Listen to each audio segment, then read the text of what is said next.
Hey guys, Jerry here, Banker, my Facebook page, Ask the Real Estate Professional. Today we are doing part 2 in a 4-part series discussing the 3 most important questions that you should ask your realtor before hiring them. This is the second video, as I mentioned, and what I'm going to cover today is what I perceive what separates me from my peers.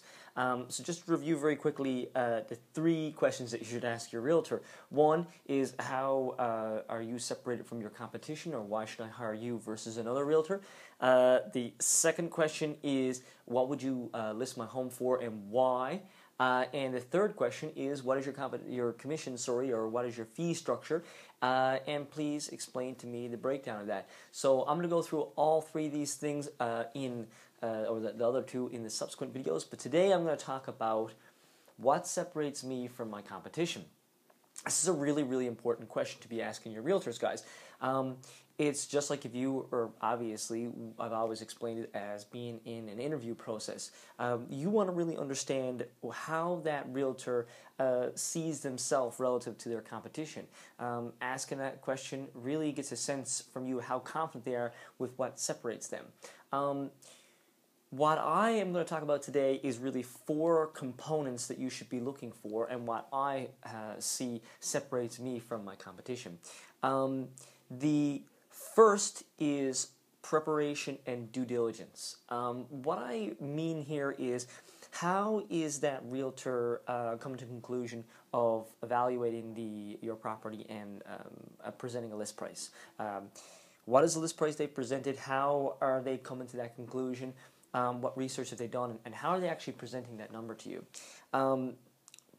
That is the due diligence component, but the preparation component, a lot of agents get a listing and it has a tendency to put a sign in the front lawn and try to go to market as quickly as possible. It's very, very important to recognize with the agent that you're going to choose, what process are they going through to actually prepare your property to go to market. And I'm not necessarily referring to here actual staging. I'm talking about what I would refer to as a care package. What questions are prospective buyers going to ask, and how can we compile the answers to those questions prior to actually even having them into your home?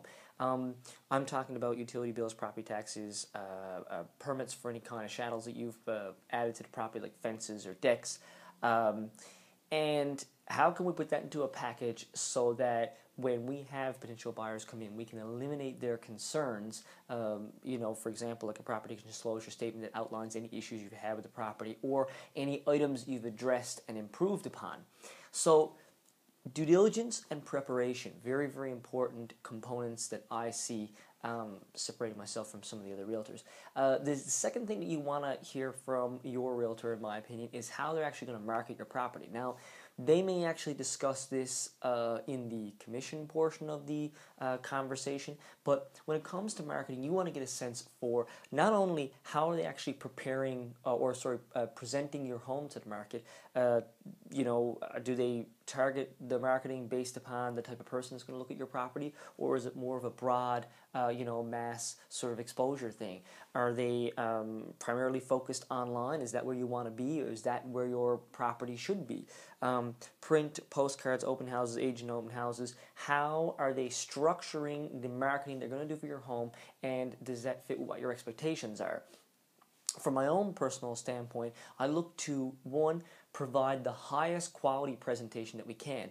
What I'm referring to here is professional photography, videography, and then once again, because we've done the preparation, we have all our information, presenting that information and all the promotions that we do, so people are coming through your property, they're making an emotional decision based upon if I like it or not, and not based upon, oh, well, I wonder what the heat bill is, or I wonder what the property taxes are, or that sort of stuff. Those questions should already be answered.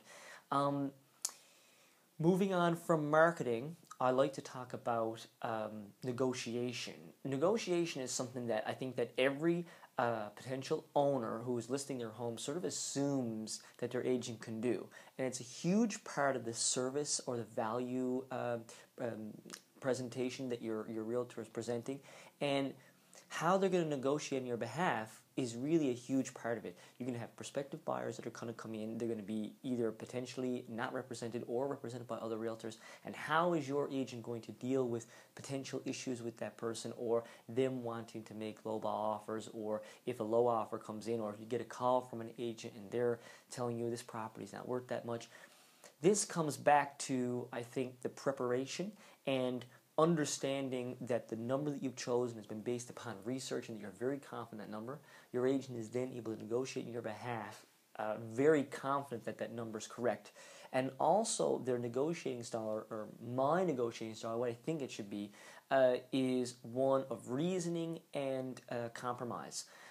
Very often we get one of two different types of agents. We get the submissive one that kind of rolls over a little too early, and we get a very combative agent, one that is sort of like fighting your behalf and is very stringent and not willing to be flexible on certain components.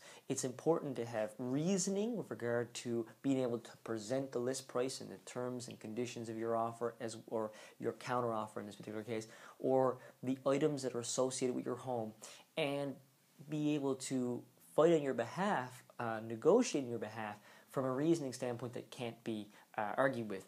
And then if the case is correct, being able to compromise correctly from vendor to purchaser to be able to get a transaction to go together. So outside of negotiation, the final point I'd like to make is about organization. Realtors, unfortunately, have got a little bit of a reputation for being unorganized. I don't know if this is because the type of agent that's attracted to the business has a tendency to be a little more of a socialite, large social circles, big networks, and so that lends them to be able to put transactions together, and they may instill confidence, and that's awesome. It's a valuable component to be able to have a large network. But some of the agents that get into the business, that's their sole focus, and they haven't organized a system to take a transaction from start to finish. And I'm not necessarily talking about, once again, the preparation, due diligence, the marketing, that sort of stuff. What I'm focused on here with regard to organization and how I think I separate myself from my peers, but what you really should be looking for with your agent is, how are they providing you with feedback through the transaction? Are you listing the property and then they disappear and you're not seeing them again? Or are you getting follow-up emails and calls to say, this is what's going on with your property? Are they using any outside systems, say, for example, like a shared folder through Google Drive or Dropbox, a storage-based system so that you can quickly see and have access to the paperwork if you have any questions, and through that same line, be able to have access to information so that you can actually see, okay, there's an updated file. Oh, this is my activity log. I can see how many agents have viewed our listing on MLS. I can see how much activity I've gotten on third-party websites, maybe like Kijiji or NL Classifieds or, Facebook Marketplace or whatever it might be. So you can actually see what agents have inquired, what viewings have we had. And this organization has a tendency to reduce the stress that owners have, because they don't think that we're off sitting on our hands. They can actually see the work that's gone on, and they can see the activity that has been generated from the marketing.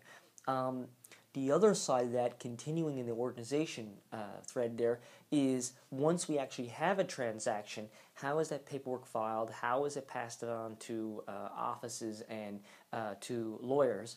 And then is there a follow-up procedure from that point to make sure that that things are going along correctly? Sometimes lawyers sort of let files progress, and are you having to actually call your agent to see what's on the go, or have you already received an email and a follow-up call to say, I've already checked in with this lawyer, everything is progressing correctly? So those are the four things that I personally see separating myself from my competition, and I think that as prospective vendors, you should be looking for some take on that from from the realtor that you're sitting down with. It's due diligence and preparation. It's marketing and how is that being approached. It's negotiation, and then a system or an organization process to be able to have transparency and to progress the file along seamlessly and stress-free, so you're not scrambling around looking for stuff.